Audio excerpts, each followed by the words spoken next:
สวัสดีค่ะพบกันในใครๆก็เข้าครัวค่ะวันนี้เราจะพาคุณผู้ชมไปดูวิธีการทำขนมปังสไตล์อิตาเลียนนะคะเรียกว่าปังเดอเกนซาโนค่ะเกนซาโนนี่เป็นเมืองเล็กๆใกล้ๆกับโรมนะคะเขาจะมีขนมปังที่ทำจากโฮลวีตข้างนอกจะกรอบข้างในจะนุ่มไปดูส่วนผสมกันค่ะ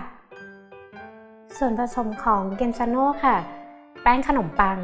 น้ำแป้งโฮลวีตแบรนด์ค่ะเอาไว้ตกแต่งยีสต์เกลือค่ะส่วนผสมครบแล้วไปดูวิธีการทำกันค่ะเรามาดูวิธีการทำเกนซาโน่กันค่ะเริ่มจากแป้งนะคะแป้งขาว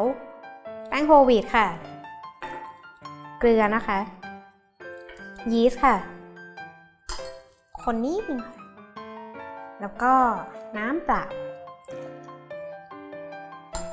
เราก็ผสมให้เข้ากันนะคะแล้วเดี๋ยวเราจะนวดแป้งประมาณ10 นาทีอันนี้ก็ใช้เวลารอนานเพราะว่าแป้งโฮลวีตก็มีกลูเตนน้อยเหมือนกัน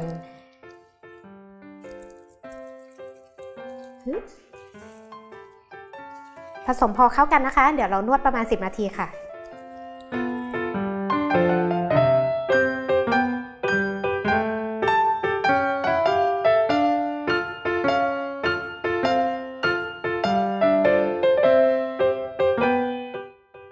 เอาค่ะเรานวดแป้งประมาณ10 นาทีนะคะพอให้มันเข้ากันนะคะจับเป็นก้อนได้ปุ๊บเราก็เอากลับเข้าไปในโบว์เหมือนเดิมค่ะเดี๋ยวเราจะพักแป้งคุมผ้าไว้นะคะแล้วก็พักแป้งไว้ประมาณ2 ชั่วโมงแล้วเดี๋ยวกลับมาดูกันค่ะว่าเราจะทำปั้นเป็นรูปอะไรกันดี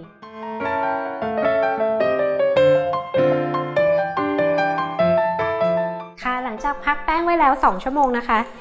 มันก็จะเป็นเนื้อเด้งๆแบบนี้เดี๋ยวเราโรยแป้งบนโต๊ะนิดนึงนะคะก่อนที่จะปั้น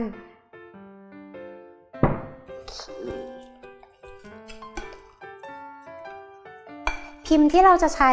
วันนี้นะคะวันนี้เป็นพายดิชค่ะพายดิชอันนี้นิดทาเนยไว้นะคะแล้วก็เอาเป็นแบรนด์เนี่ยค่ะคือจมูกข้าวเนี่ยค่ะที่เราได้จากแป้งเราเนี่ยนะคะร่อนเอาเฉพาะตรงที่มันเป็นเนื้อหยาบๆอะค่ะเอามาโรยที่ข้างล่างที่แป้งพายเอาไว้ให้มันแต่งให้สวยงามนะคะแล้วก็ที่เหลือเนี่ยเดี๋ยวเราจะมาโรยข้างบนแป้งกันค่ะ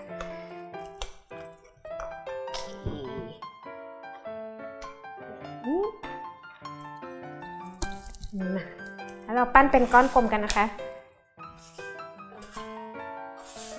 หมุน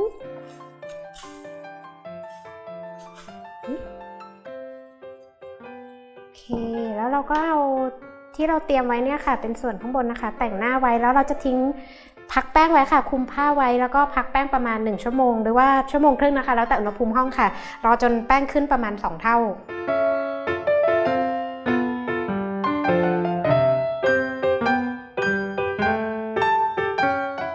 ตอนนี้เกนซาโน่ของเราก็พร้อมแล้วนะคะเราทิ้งไว้ประมาณ1 ชั่วโมงนะคะ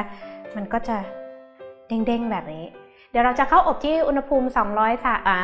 ตั้งเตาไว้ก่อนค่ะ230นะคะไฟบนล่างค่ะเสร็จแล้วตอนที่จะเข้าอบเนี่ยค่ะเราจะลดไฟทันทีนะคะเหลือ200 องศาอบประมาณ35 นาทีค่ะเดี๋ยวไปดูตอนอบเสร็จกันค่ะเสร็จเรียบร้อยแล้วนะคะปังเดอเกนซาโน่ค่ะเดี๋ยวเรามาหั่นดูกันนะคะนี่ยังร้อนอยู่เหมือนกัน